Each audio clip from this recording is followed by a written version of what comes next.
The views expressed on the Nova Society are those of the panelists and guests and do not necessarily reflect the views or opinions of the Phoenix Research Institute or any institution which any panel member is associated. Welcome back to the Nova Society. I'm your host, Dr. Brooklyn Ann Weldon, and I'm here with my panel, Dr. Scott Gershwer and Dr. Mark Bound, your two favorites and mine. Today we will be answering listener emails, and we have a question from Mark, who lives in Chicago, Illinois. And Mark asks, a federal judge recently ruled that Trump and Hegseth violated federal law by using the U.S. military to help carry out law enforcement activities in and around Los Angeles this summer. Yet, the ruling applies only to California. Is this a good sign that Trump's intentions to send troops to Chicago and also, to Baltimore could be foiled? I think Trump has immunity for breaking federal law, according to the Supreme Court of the United States, or SCOTUS, but does Hegseth have the same immunity? I mean, Trump could always pardon Hegseth, I suppose. Yeah. So today Trump brought up New Orleans as a possibility, and that's interesting because New Orleans has a Republican governor who would probably green light this. And so I'm going to guess. Who's New Orleans mayor? I do not know. Okay, because I couldn't even tell you the name of the governor, actually. I mean, sorry. Chicago and Los Angeles both have Black women mayors, if I'm correct, and I don't know about Baltimore. I don't think Chicago does anymore. There was a guy. It was a guy, but he's Black, yes? Yes. Yeah, Lori Lightfoot not a woman. Yeah, right. Lori Lightfoot was the Chicago mayor. But everybody, right, Los Angeles and Baltimore and Chicago, everyone is Black or African American, correct? So I don't know is New Orleans, is that person Black? I do not know. I don't know either. Maybe all So what you're noticing here is a pattern, is that it? Yeah, well, besides the fact that everyone else is all the governors are Democrat. Well, maybe all the pressure of how come you're not sending troops to a place that has high crime. But notice that Mike Johnson is from Louisiana. So maybe okay, let's answer the question. The current mayor of the city of New Orleans is LaToya Cantrell, a Black woman. Take that from whatever you like. Okay, and Mike Johnson is from Louisiana. The speaker? Oh, the most punchable face in America? Yeah, he's from Louisiana. So yes. I don't know if that has something to do with it, but that's very, very interesting. And she's a Democrat. Yeah, so that's very interesting. That all the mayors are Democrats and they're all African American or Black. I'm sorry, I don't know what the correct word is today. And I noticed that sort of New York City has kind of faded a little bit to the background, maybe because Trump is waiting to see whether Cuomo, who has stupidly, in my opinion, and criminally aligned himself with Trump. So I would never vote for Cuomo now if I were in New York City. I would vote for Mamdani, and I cannot imagine why the Democratic Party is not, why the Democrats are not getting behind Zoran Mamdani. Sorry, I'm mispronouncing his name. That's a question for another time, probably. It is. But I guess the news there is that Trump apparently has offered Eric Adams a job in the federal government if he drops out of the race and allows Cuomo to go head to head with Mamdani. Oh, interesting. I didn't know that. I'm not surprised that Adams has been offered a position in the federal government, though. From one crook to another. But the pattern is interesting that even and another lie, of course, from Trump as well. We've never gone, or maybe it was Carolyn Levitt or somebody. Well, we've never gone in when we haven't been invited, or some idiot statement. So legally, okay, so let's go back to the question. Yeah, the question. So it's illegal in California. Trump, he's going to appeal that to the Supreme Court. I'm afraid the Supreme Court is going to say, "Oh no, we don't know. We don't know what the Supreme Court's going to do. We'll see. We'll see what that happens. Ignore it. whatever. Again, we'll see what happens. Let's not make it up as we go along. Hegseth is not covered under that, but as Scott points out, Hegseth could be pardoned because it is a federal crime as opposed to a state. Now, if, however, he was brought into state court in Illinois, now we're in different territory. Now we're in totally different territory. So we'd have to see how that's going to play out. I think that when we're talking about sending troops into Chicago, I think this is making them think twice.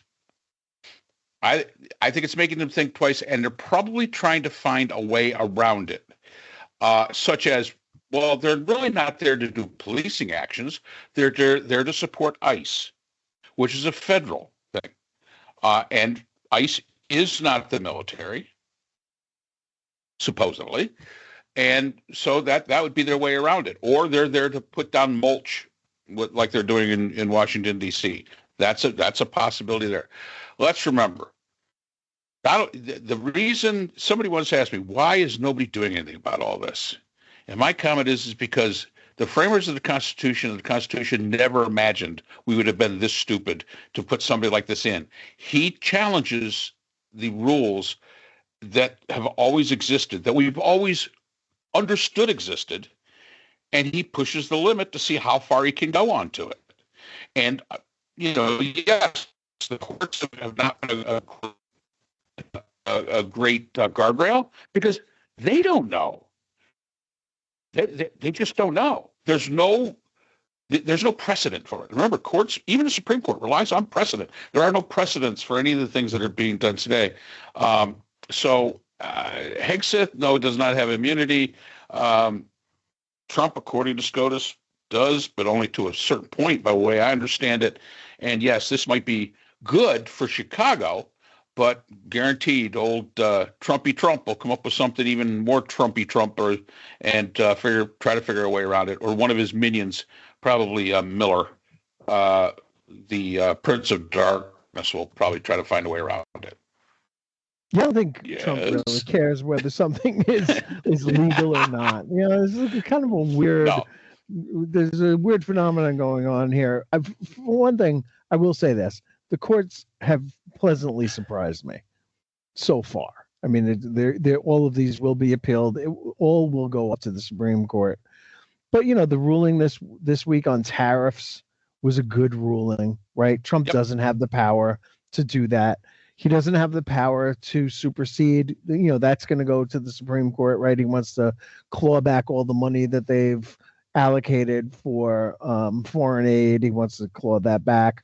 He doesn't have the power to do that. That would mean that the president, not Congress, has the power of the purse. That is not the intent of the founders. I can't imagine the Supreme Court would go along with that.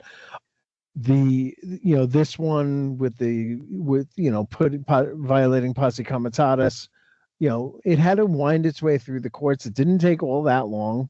I think most of the troops are out of LA by now, but it only applies because the judge is in California to California. It certainly doesn't apply to Washington, D.C. As we know, that's a federalized city in a district, not a state. And yes, it would apply to Chicago. We discussed this last week. The reason I think that they floated New Orleans today was because they need a red city to go to. John Horn, by the way, the mayor of Jackson, Mississippi, which is another incredibly violent city in a red state, is a black man. So John Horn would be another probably candidate for Trump's ire and systemic racism. But they floated New Orleans, and that seems like a good bet because the governor of New Orleans, whoever that is, would certainly invite the National Guards from any other state to come in and try to police up New Orleans. It would be an awful shame, but it is an incredibly violent place. So I certainly understand why some people would feel more comfortable. I know the mayor of Washington, Muriel Bowser, is kind of going along with this so far, cooperating as best she can, keeping her mouth shut, not opposing them. and she's saying that good things are happening because of the enhanced presence. Of course, she also says that they would have the same effect if the federal government just gave them back the money that they stole from them, basically, to allow them to hire more police and local law enforcement. As Wes Moore pointed out over the weekend, local law enforcement is better suited for this kind of work than soldiers are. Soldiers are, we're not particularly good at as an occupying force. Even in other countries, forget about it when it comes to here. And I think that's really about it. I mean, I don't see the law stopping Trump from doing anything. He just wants to get it done as quickly as possible before somebody has the chance to stop him. And then, he'll deal with the legal consequences of it later. Will he ignore a court order to withdraw troops? He might. I don't, no need to speculate. We'll just wait and see it happen. But I think at a certain point, we have to see this for what it is. Because these guys who are throwing mulch down and picking up garbage on the National Mall are not really helping the parts of Washington, D.C. that are violent and crime-ridden from stopping crime.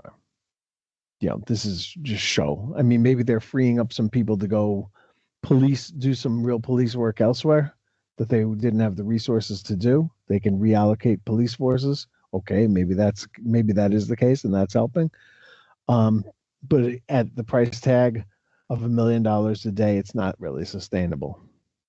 And plus, nobody's going to ever want to join the National Guard again because these guys have day jobs and families that they're being uprooted and moved around the country like pawns in a chess game. And I don't think anybody's signing up for that. You want to be in the National Guard because you're a patriot and you want to do your bit. I get that totally. You don't want this to just be uprooted from your life and sent to another state to, gild the lily of Donald Trump. Forget about it. That's not anything anybody would ever want to sign up for. So I don't think this will sustain. As I understand it, I don't know if it's just in California or if it's nationwide, but recruitments either in California or nationally are down. This is for the National Guard, are down something like 75% since all this started with California and federalizing the National Guard. So yeah, you are correct. People just don't want to do it, and I don't blame them. As you say, who would want to? That this is the taking up arms and marching around American cities. That's and pointing weapons at Americans. That's not what they signed up for. But then we have to understand the Project 2025 plan for this is to get people used to the idea of seeing federal troops, and then soon he will have his ICE army, as you pointed out before, the 16th largest army in the world, capable of moving within the country. And these guys are not National Guardsmen. They are not, this is their job. They're not leaving their day job to go do this. And Trump will be able to deploy them wherever he wants to. And, that's going to be the real shit show. Yeah, or they'll stay wherever they are, and they'll simply keep recruiting more people, and then they'll be nicely in place for the 2026 election, and they can intimidate people at the polls, and they can invalidate whatever they want to invalidate if the outcome. I think it was Putin who said that it doesn't matter what people vote for or for whom they vote. What matters who's doing, who gets to do the count. Yeah, I think that was Stalin, but okay. Stalin. So yeah, if votes don't go the way Trump wants them to go, they are simply not valid. And so I don't know if Trump is actually smart enough or thinking ahead enough to strategize all this, but I'm sure Stephen Miller is, or somebody is. Right. And look, there's plenty of time to do the polling to find out whether swing voters are fine with creating a military dictatorship in America. It may be that they are. So we'll have to deal with that at the time. Not much we could do about that. Yeah, and I don't know if people are not fine with it once it's done, how to reverse it besides marching in the street. And then there's that, what was it, quick reaction force, and there'll be ICE, I guess, all over the place, with tanks and whatnot, to put down any protests. And I mean, we've not had situations like this before in this country, at least not to my knowledge, Right. even in the American Revolution. Yeah, go ahead. Yeah, and like Governor Pritzker said, if it sounds to you like I'm an alarmist, that's because I'm ringing an alarm. This is not something we've ever seen here before, and so this is going to be something to react to in a big way. Yeah, and the problem is that many people, at least some people with whom I have spoken, again, don't believe that it's possible. Oh, no, you're just being an alarmist or whatever. It'll never happen. It didn't happen in the Trump first term, and I keep trying to say this is not the same. Look at what is happening. Oh, that's fake news, or what about what Biden did, or it just and I cannot seem to make any headway, and it's just unbelievable to me. So I do hope that we answered your question, Mark from Chicago. And as Scott has said, we'll certainly see what happens. To put it in Trump's words, we'll either see what happens or we won't. But I'm sure that we will see what happens. And we appreciate your question and appreciate your listening and spending some time with us here at the Nova Society. And for any one of our listeners who is joining us for the first time, thank you for listening. If you are not yet subscribed on the platform of your choice, please do so. Subscribing is free.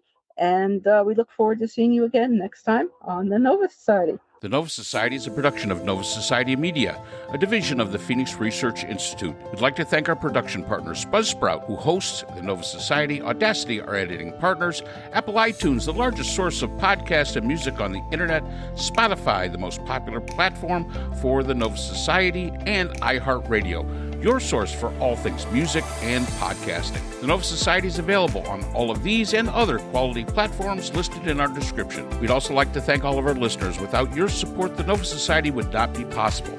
If you have a question or comment, we can be reached at nova.society.podcast@gmail.com.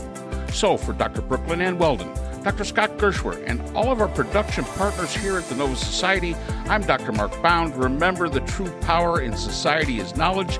Thanks for listening, and we will see you again next time. We'd like to thank our sponsor for this episode, the Journal of Interdisciplinary Conflict Science. The JCIS is an open journal for upcoming scholars. The JCIS is currently accepting article submissions on an ongoing basis. The JCIS is a publication of NovaWorks, a scholarly depository at Nova Southeastern University. A link to the journal is in our description.